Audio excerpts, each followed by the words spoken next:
Hello guys, this is Dada of Julaga TV, and for today's video ay magugupit na naman tayo mga kajulaga.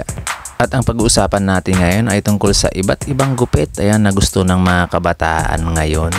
Like this one mga kajulaga, this is slow fade na ginugupit natin. Yan yung mga gustong-gusto ng mga kabataan, yung mga cleany lang pero mababa. Ayaw kasi nila yung matataas na gupit. Pero meron ding may gusto yung mga army cut, high fade, mid fade, yung mga ayaw talaga ng makakapal o mahahaba sa taas mga kajulaga. Lalo yung mga estudyante ngayon, ayan ang mga pinapagupit nila, yung mga taper fade. Kadamihan ng ginugupit natin dito ay taper fade, mga kabataan, mga high school, mga ganyan, mga college din. Pero yung iba mga stricto na kasi yung mga teacher nila, gusto nila maninipis na, depende sa course nila. Pag mga criminology, mga ganyan guys, ayan, sigurado mga fade yan, matataas na fade yan. Pero ngayon pa bakasyon mga kajulaga, balik sila sa mga kumbaga mabababa ulit na gupit. Pagpasukan, saka na naman magmamataas yan.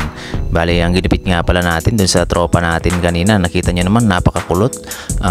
Taper fade na naman, napakababa nun mga kajulaga. Kumbaga ipapag-angat lang yung mga gusto nila. Meron din, maganda rin yung mid taper fade mga kajulaga, super linis talaga yung gilid nun, pero mas feel nila yung mga ganun. Yung mga batang ginugupitan natin dito, mas pumabor sa kanila guys yung mga lumabas na gupit ngayon, kasi nga wala nang ukaan sa mga school ngayon. Kahit anong ipagupit nila pwedeng pwede. Merong dyang taper fade, mid taper fade, mga ganyan.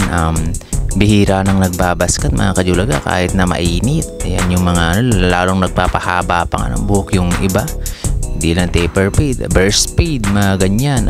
Edgar cut, yung parang si Dora na Edgar cut, pero gandahan mo yung harap niya para ipantay mo dun sa pa-curve na patilya para maganda, para hindi maging Dora, para maging pogi tignan yung mga ginugupitan natin guys. Ito yung trim lang pag ganun mga kajulaga. Ito naman semi fade lang, baka yung may papatilya, ibig sabihin pa semi fade yan. Hindi natin sinadsad talaga ng sinadsad, kasi minsan yung mga client din natin guys, ayaw nilang magpasadsad talaga.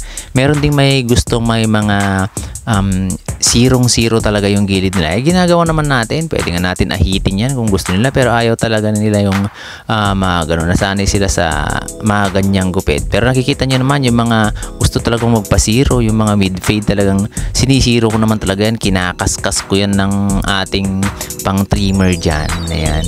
Kaya nga nasira din yung ko, yung ginagamit ko na box na pang alis talaga, kumbaga ng buhok na maliliit, kasi lagi kong ginagamit yun dati. Nasira na, wala nang gamit, kaya ang ginagamit ko na lang zero gap na lang na trimmer na lang ginagamit ko guys. Ito nga pala yung gupit natin na ayun, inarmy cut din natin, pero makapal lang sa taas niya kasi medyo manipis yung buhok ni boss. Binagay lang natin sa gusto niya. Eto, mabilis lang magpagupit ng mga client natin guys. Mga 2 weeks lang talaga, 2 weeks, 3 weeks, ganyan. Bihira lang yung isang buwan na nagpapagupit. Eto si boss, high fade to, zero talaga dati ang gupit ko dyan. Pero ngayon, ang gupit niya lang, ganyan lang. Kumbaga parang 2 block lang na may papatilya. Yung gusto niya ngayon, kasi magtatag-ulan na daw. Kaya yun yung ipinagupit niya ngayon. Pero bagay naman sa kanya, bagay sa kanila yung mga pinapagupit nila, kasi yun yung feel nila ngayon, kasi tag-ulan na, umuulan-ulan na, para hindi naman masyadong malamig pag tag-ulan guys. Ito, kumbaga ganyan yung gusto niya, yung hinihingi ng client, di ganyan yung ibigay natin. Pag gusto naman ng medyo pang Facebook o pang Google na gupit, di gayahin natin guys. Pero pag kung anong hinihingi niya, yun yung ibigay natin. Hindi mo naman kailangan na sobrang ganda naman minsan, pero pag ayaw nila yung mga ganun, minsan kasi yung gusto natin ayaw ng customer, pero yung gusto ng customer minsan hindi rin naman natin nagagawa. May ganung way, may ganung scenario guys. Kaya kung anong hiningi niya, yun yung ibigay natin para babalikan tayo. Kasi pag hindi nyo binigay yung mga gusto nila, hindi tayo babalikan yan. Kaya sayang naman yung effort natin na pagpapaganda ng gupit kung ayaw din naman ng client natin. Ayan, eto mid fade din guys, at siya na yung nag-ahit daw sa kilay niya, yung batang yan. Ayan, eto si tropa natin. Ang haba ng pila niyan kanina, pero hinintay pa natin kasi tayo nga nagugupit sa kanya. Ayan, maraming salamat guys sa panonood nyo. Thank you so much. Ayan, last client na pala natin to, and shout out sa kanya. Ayun, kitang kita naman. Alos yung smile ni Chong. Thank you so much.